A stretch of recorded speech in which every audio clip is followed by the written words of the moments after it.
mengarahkan haluannya ke pantai seberang, mengamuklah samudera dan badai menderu, gelombang zaman mengampas dan sulit ditanggung.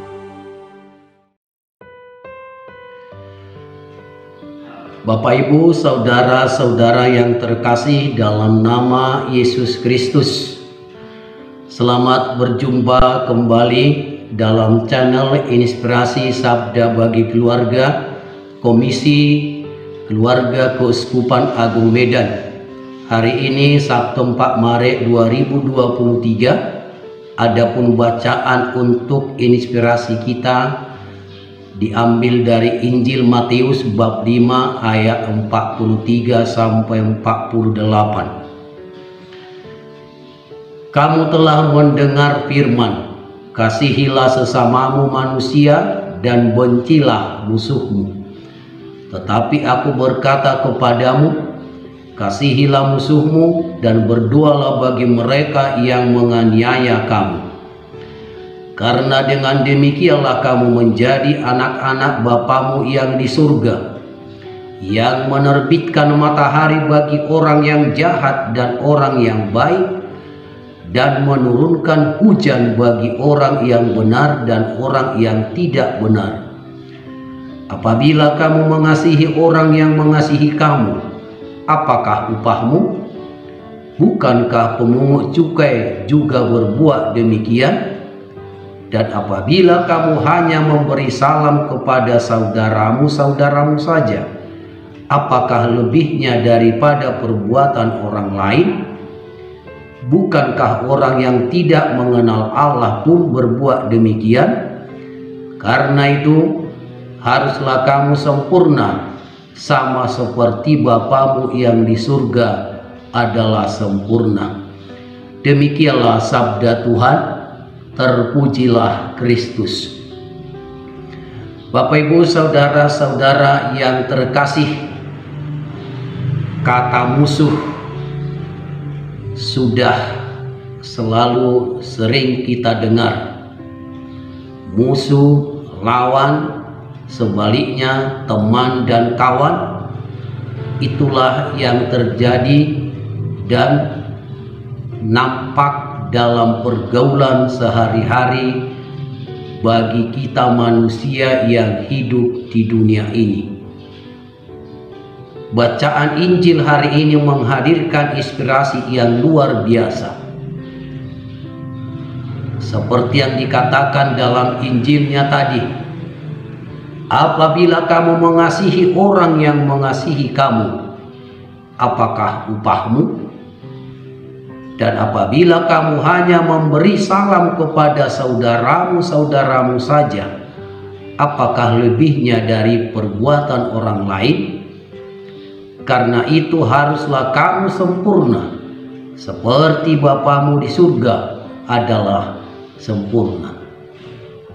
Sebagai makhluk yang diciptakan Allah, yang segambar atau secitra dengannya, kita mempunyai potensi dan kapasitas untuk sempurna dalam mengasihi dan berbuat baik. Karena itu Yesus dalam Injilnya hari ini menegaskan kembali kepada kita untuk menjadi pribadi yang lebih. Jangan hanya seperti orang biasa-biasa saja, tapi jadilah orang yang luar biasa. Yang luar biasa bukan dalam penampilan, bukan dalam harta dan kekayaan, bukan hal dalam jabatan, tetapi hal luar biasa dalam bersikap melebihi daripada yang lain, yaitu mengasihi musuh dan mohon berkat dari musuh.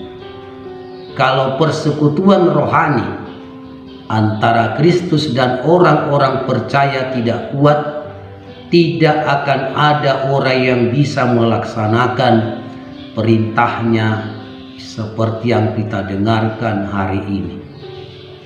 Tetapi karena juru selamat kita, karena Roh Kudus-Nya memimpin kita untuk mengalahkan kebencian dan menolong kita untuk mengasihi semua orang, tentu kita ada pintu untuk melakukannya, melakukan perintahnya. Tetapi kita juga harus berhati-hatilah. Selama kita marah kepada seseorang atau sekelompok orang, Roh Allah tidak akan menundukkan motivasi kejahatan kita. Kita berdoa untuk mereka yang menganiaya kita, yang menyakiti kita, yang mencelakakan kita dan menjauhi kita. Ini adalah langkah pertama untuk memahami bagaimana mengasihi musuh kita. Kalau kita bebas dari kebencian dan sudah memberikan berkat kepada musuh-musuh kita lewat doa kita, saling mengunjungi, tentu kita akan bisa memahami, menerima bahwa musuh kita itu bisa kita maafkan dan kita akan memberi ampun. Bapak Ibu saudara-saudara yang terkasih, posisi kita tidaklah memang sama dengan Allah dan putranya Yesus Kristus.